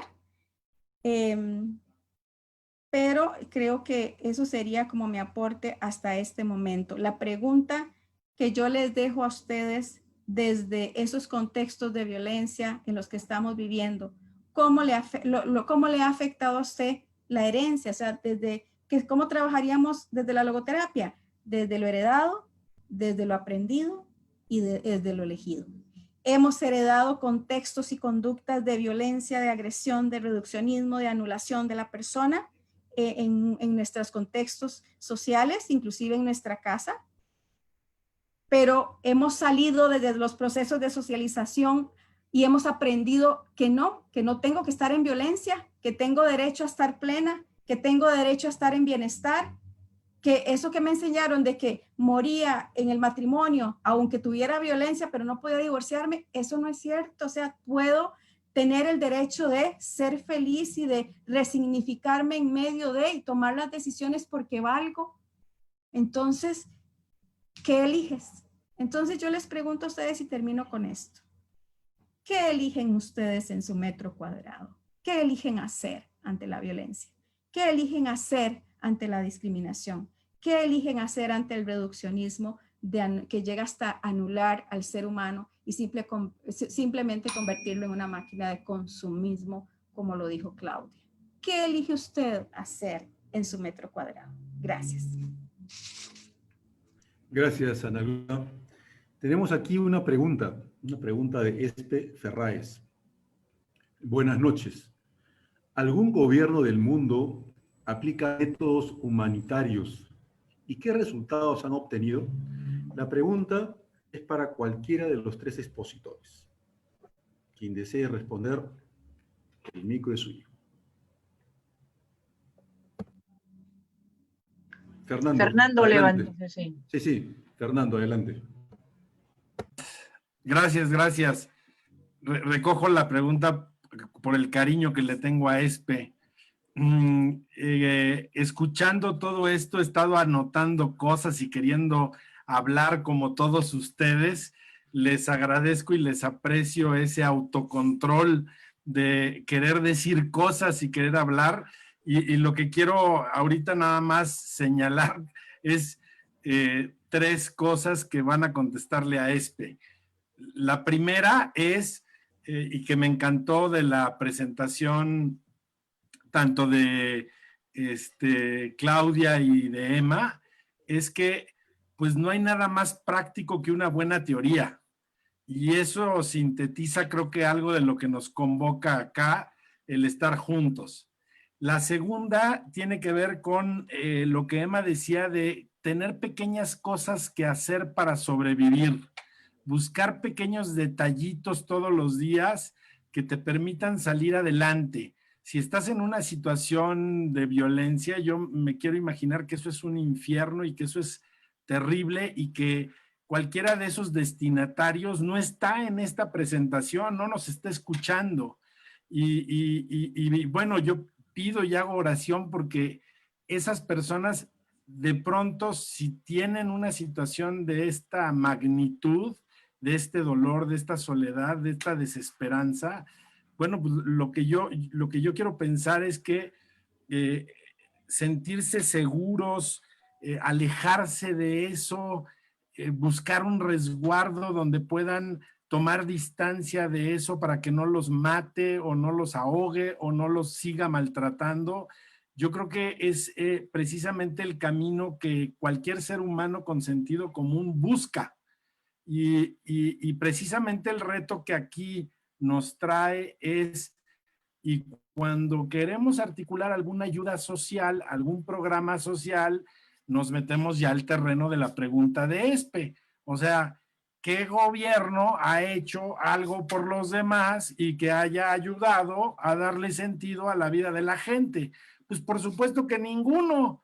¿Por qué? Porque el sentido de vida es subversivo, porque la libertad no le conviene al poder, porque la responsabilidad es personal, no es de los partidos políticos, no es del gobierno, no es de los estados nacionales.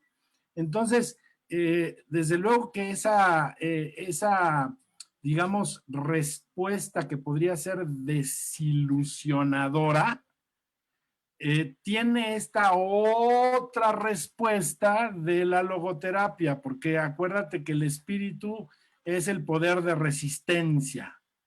¿Y qué es lo que estamos haciendo? Confabulando contra el poder. ¿Y qué es lo que estamos haciendo? Uniendo fuerzas para decir con el Papa Francisco en Fratelli Tutti, soñemos, atrevámonos a soñar, atrevámonos a levantar la voz para que los gobiernos sí hagan caso a la necesaria y necesitadísima reconocimiento de los derechos humanos. Porque en el reconocimiento de esos derechos humanos, ya el tema de quién es tu prójimo no es buscar a quién aplicarle la receta, sino que creo que lo que acaban de decir estas mujeres sabias que han transitado la vida y han sido guerreras, es que no más consejos, hagamos ejercicios, no más líneas de acción, propongamos actividades, y esta es una de ellas, y habrá que proponer otras tantas, donde haya más bien bidireccionalidad, donde haya diálogo, donde haya posibilidad que todos platiquen, donde, etcétera, ¿no? Entonces, a los gobiernos, eso es lo que el Papa Francisco les pide, ábranse y no ideologicen, no hagan populismo, mejor denle chance a la gente que diga lo que necesita y como lo necesita. El migrante tiene derecho a tener un proyecto de vida allí donde se encuentre y por lo tanto la función de cualquier gobierno es dar esas condiciones para que esa persona pueda encontrar esas respuestas por sí misma. Pero por supuesto que ni el neoliberalismo ni el populismo le van a dar chance a la libertad y a la responsabilidad de las personas. Entonces, en ese sentido, no quiero más que recoger esa intención del Papa Francisco, muy sabia, muy oportuna, muy inteligente, muy audaz, para decir, atrevámonos a soñar el sueño completo de la Revolución Francesa. Ya soñamos con la libertad y así nos fue. Ya soñamos con la igualdad y así nos fue. Ahora atrevámonos a soñar con la fraternidad y a ver qué pasa. Muchas gracias. Gracias, profe. Gracias Fernando. Jackie tiene una pregunta y le doy pase para que la mencione. Muchas gracias. Primero quiero agradecer la ponencia espectacular. Desde Facebook Live, Ana Mireya López nos dice, ¿cuál sería, desde la logoterapia, el aporte útil, práctico y significativo a la psicotraumatología en niños y niñas por violencia y abuso?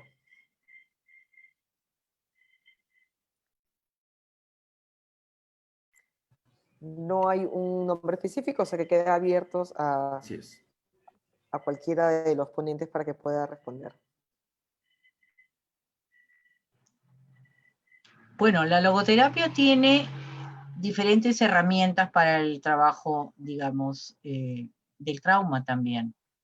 Pero ahí hay que apelar a diferentes otras herramientas, como algunos de los expositores señalaban, ¿no? Entonces, el saberse único e irrepetible y orientarlo hacia su propio sentido desde la niñez es fundamental, sobre todo en los casos de trauma, ¿sí? Saberse significativos, saberse que pueden elegir, saber que pueden tener una actitud y un posicionamiento frente a lo que les ha pasado para poder seguir adelante, no concentrándose necesariamente en el trauma, ¿no? Pero también se puede apelar a otras herramientas porque la logoterapia es complementaria. Lo que hablaba siempre Víctor Frankl es que no sustituía él como médico, como neurólogo, como psiquiatra, digamos.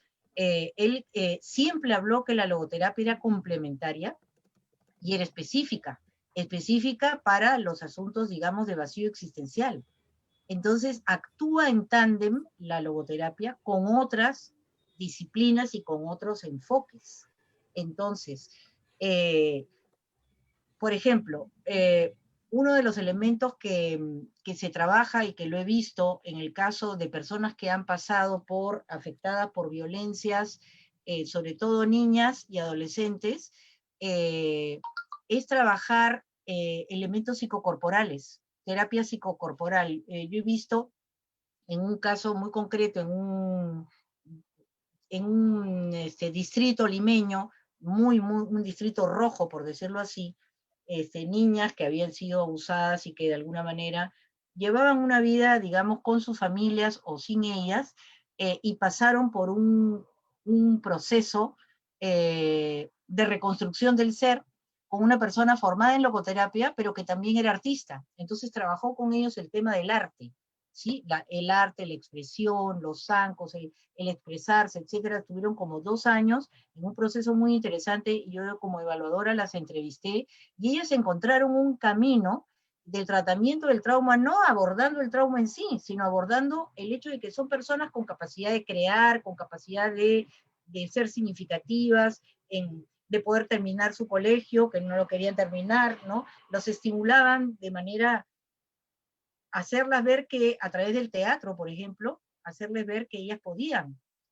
realizar ciertas actividades, ser aplaudidas por otros, ser escuchados por otros, o sea, en la parte de reconstrucción del ser. Entonces la logoterapia no actúa sola, actúa en un contexto, digamos, a través del cual puede darse otros elementos donde la persona se siente persona, atendida, escuchada, significativa, y a partir de ahí, digamos, ayudarlos a que encuentren un sentido a sus vidas.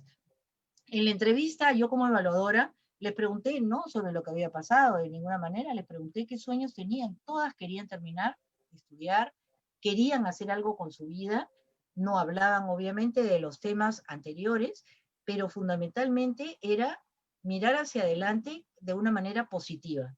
Entonces uno ve ahí resultados, ¿no? Resultados combinando ciertos elementos al abordaje como persona, ¿no? Entonces el trauma se trabaja de distintas disciplinas y también con psicólogos, obviamente. O sea, porque pueden haber consejeros y pueden haber psicólogos que manejen logoterapia o no, pero se pueden complementar con los logoterapeutas. O sea, es un trabajo en tándem, ¿sí? Yo quisiera solo, Ricardo.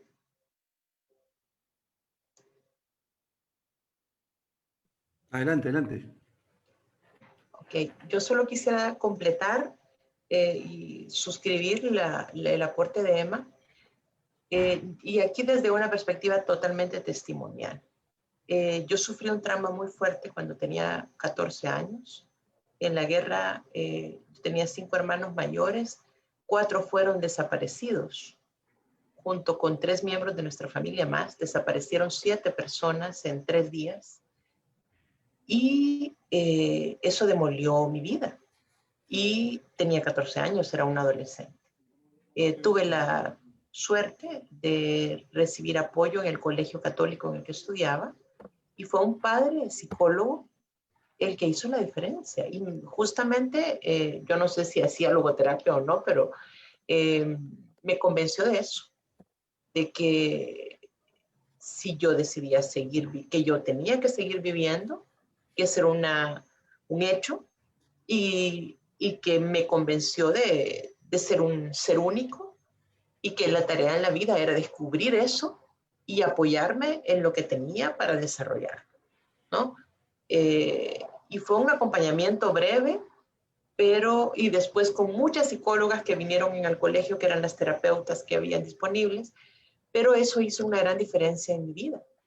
Entonces yo sí creo firmemente, por experiencia propia, que el encontrar el sentido puede permitir realmente a niños, niñas y adolescentes que en nuestros países están tan impactados a hacer la diferencia en su vida, a encontrar sentido. Y hemos visto en las comunidades tomadas por pandillas en mi país, en El Salvador, que aquellos niños que tienen entornos familiares que les permiten ver la luz, una luz, aunque sea tenue, mínima, de que ellos tienen capacidad de ser distintos a su entorno, lo logran. No es que se necesiten demasiados apoyos, 1 o 2 apoyos pueden hacer la diferencia, y lo hemos visto en El Salvador. Nada más eso. Gracias, Ricardo.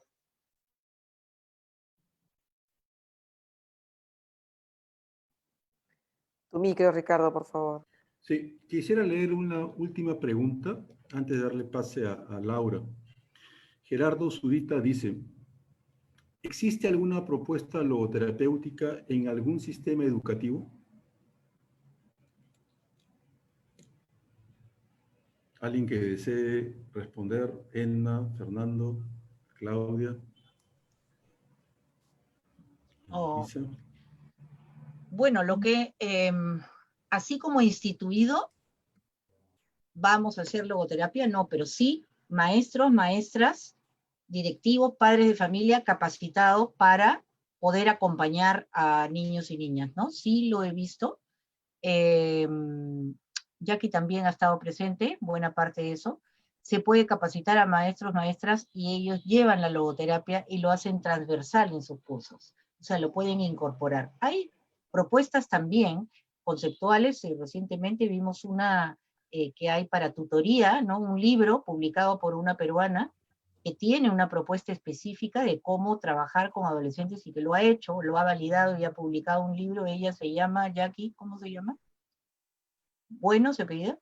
Frida Muñoz. Tiene un libro muy interesante sobre cómo trabajar tutoría con adolescentes con una metodología, ¿no? Entonces, sé que en otros países también, pero de lo que yo he conocido directamente, sé que hay, digamos, muchos maestros, maestras que trabajan e incorporan la logoterapia en sus clases, ¿no? Como sistema educativo, como formalización de que se ha llevado la logoterapia, no conozco, probablemente, pero digamos, se complementa, es como un elemento que uno lo coloca transversal, ¿no?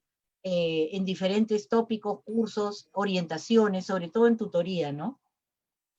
Sí. ¿Me permite un segundito, nada más, un minutito, Ricardo, para... sí, Ana Luisa, dale. Sí hay algunos modelos, sobre todo desde la logoeducación, y Daniel Brusoni habla precisamente del diseño del modelo educativo desde la logoterapia, que se aplica a partir de esos procesos de de capacitación para docentes y para, especialmente en los equipos interdisciplinarios y los departamentos de orientación. O sea, por ejemplo, aquí en Costa Rica, la disciplina de orientación, las y los profesionales de orientación reciben toda una capacitación en logoterapia, o sea, en la malla curricular. Entonces, desde la formación ya y van a los lugares, a las instituciones educativas y desarrollan proyectos de la logoterapia desde la logoeducación. Gracias. Gracias, Ana Luisa. Laura, te doy pase. Sí, pues yo quiero felicitarlos a todos, de verdad, excelentes ponencias, nos dejan reflexionando mucho y sobre todo nos dejan esta gran motivación para realmente pensar dónde podemos seguir aplicando la logoterapia. Gracias, Fernando, Claudia y Emma, por estas grandes exposiciones. Y Anita, bueno, me encantó también esas conclusiones, los felicito. Y también a todos los que están aquí para que abramos nuestra ambición, nuestra creatividad y sigamos difundiendo la logoterapia. Creo que la logoterapia tiene que estar cada día más presente en nuestros hogares, en nuestra sociedad, en nuestras comunidades y poder realmente aportar algo para que este mundo sea mejor. No olvidemos que hace mucha falta integrar la parte del trabajo desde la espiritualidad y que dentro de esa espiritualidad están los valores y que el amor es el valor más elevado y más profundo del ser humano, como decía Viktor Frankl. Entonces, los quiero felicitar y también invitar a todos que sigamos difundiendo y aportando este granito de arena para que esto y este mundo sea cada día mejor. Gracias y felicidades. Gracias, Laura. Bien, para ir cerrando este seminario virtual, me gustaría dar unos pequeños minutos, ¿no?, a los expositores para que vayamos cerrando uno a uno y luego daré paso ya a Ana Luisa, a Jackie y Emma. Fernando.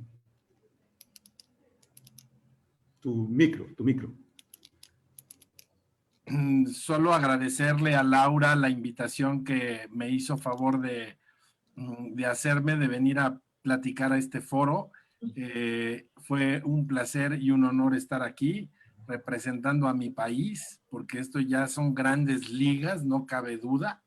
Y a todos ustedes, pues también desearles que este trabajo de ir aplicando logoterapia en los distintos ámbitos sea muy productivo desde estos enfoques que nos han ido regalando cada uno de los expertos que ya por experiencia han ido probando cosas. Yo anoté 2 preguntitas así como de aprendizaje hoy, de que yo que me llevo concretamente cuando una persona está en una situación así difícil, que repito, aunque yo no soy psicoterapeuta, sí me queda muy claro eso de cuál es tu poder frente a esto que está pasando, y una vez que lo definas y lo aclares, ¿cuál es tu deber a partir de que eso descubriste? Y bueno, pues ya con eso me doy por bien servido también de haber estado aquí aprendiendo con ustedes. Buenas noches. Gracias, Fernando. Buenas noches. Claudia. Muy bien, gracias, Ricardo. Bueno, yo también me llevo mucho de las ponencias y de las reflexiones compartidas. Suscribo las preguntas para mi propia persona, como lo ha mencionado Fernando, ¿verdad? ¿Qué elijo hacer en medio de esto, verdad? Creo que rescatar esos temas fundamentales que a veces damos por supuestos en las discusiones, como el sentido de la vida, como el ser, como la responsabilidad. Por ejemplo, recordar que la responsabilidad es justo el otro lado de la misma moneda de la libertad, ¿verdad? Es el otro lado y que es ahí donde jugamos. Creo que esas son cosas muy importantes que me llevo esta noche. Pero no me quiero ir sin comentar una pregunta que vi en el chat que me parece interesante. Es de Mónica Roosevelt, que pregunta sobre el vínculo de la violencia con la justicia, que se han hablado de violencia, pero nadie habla de la justicia. Bueno, creo que esa es una evidencia de las sociedades de las que venimos, ¿verdad? O sea, la justicia sabemos que es un tema que está atrofiado. Por lo menos en mi país y en mi región está atrofiado. Es un órgano que no funciona.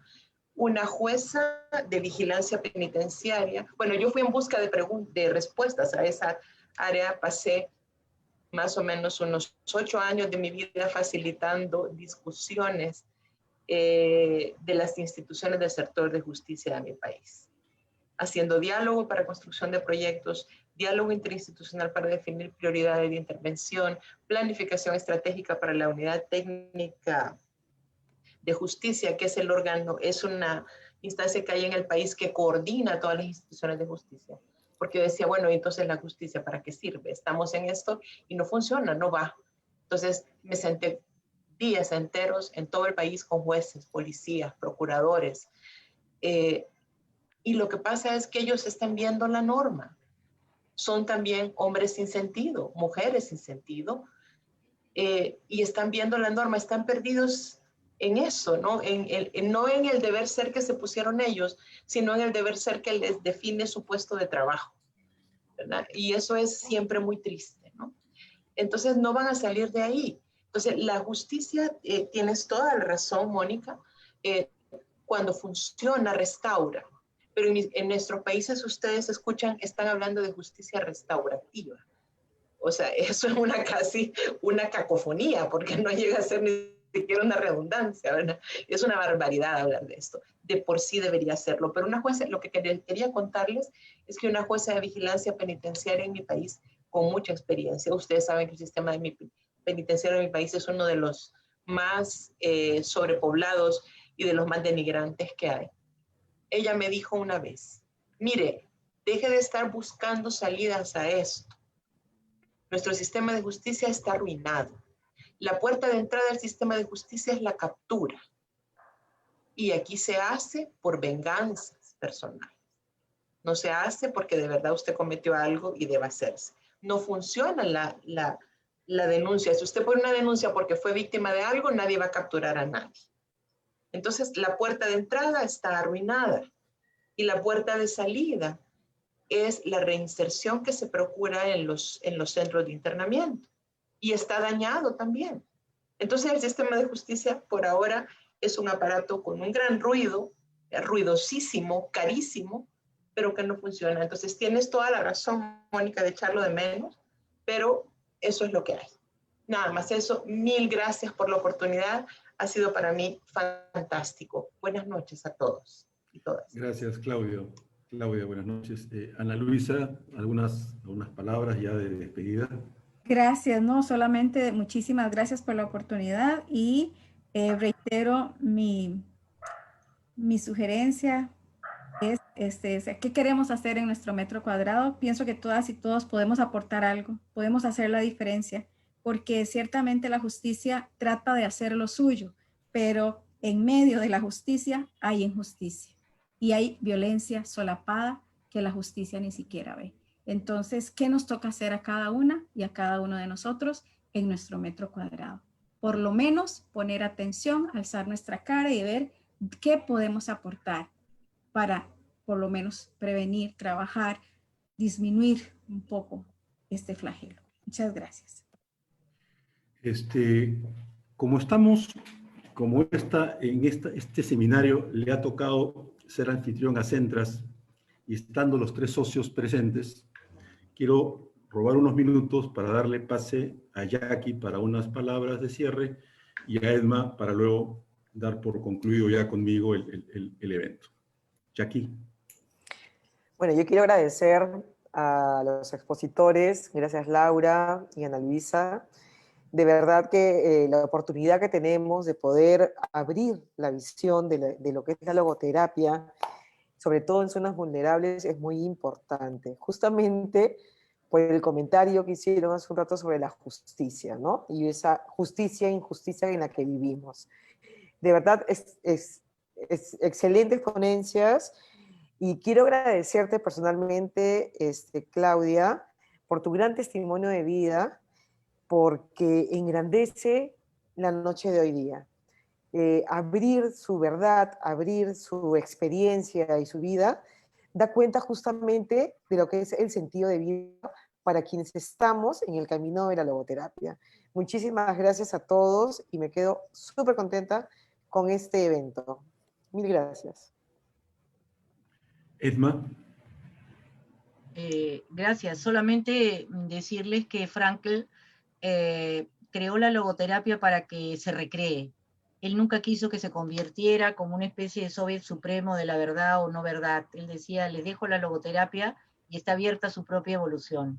Y creo que eso es, creo que eso es bien importante, ¿no? Puesto que la logoterapia se puede adaptar a diferentes circunstancias, complementarse, y está en la vida misma, ¿sí?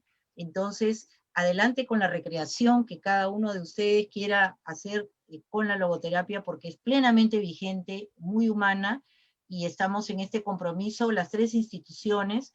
Los invito y las invito a que sigan cada una de las webs en este periodo de tiempo, porque tenemos sorpresas, sorpresas en relación a más actividades en relación a logoterapia y violencias. Entonces, si pueden visitar el Centro de Estudios para el Sentido de Vida de México, el Centro Costarricense de Logoterapia y el Centro Latinoamericano de Logoterapia, Coaching y Tanatología. Tenemos, cada uno tiene su Facebook, tiene su página web, y pronto, muy pronto, vamos a hacer lanzamientos de una actividad a la que los esperamos a ustedes, porque también va a ser muy relevante en relación a logoterapia y violencias. Así que síganos, por favor, que hay novedades. Y gracias a cada uno de los expositores, Fernando, Claudia, Anita, todos, Laura. Gracias. Gracias, Ricardo. Edma. Gracias, Edma. Y nada, gracias a todos ustedes. Gracias, Fernando. Gracias, Claudia. Gracias, Ana Luisa. Gracias, Laura. Gracias a Edma. Yo me quedo con una frase que me ha gustado muchísimo y que leyendo acá por interno, ¿no? Coincido mucho con Marielena.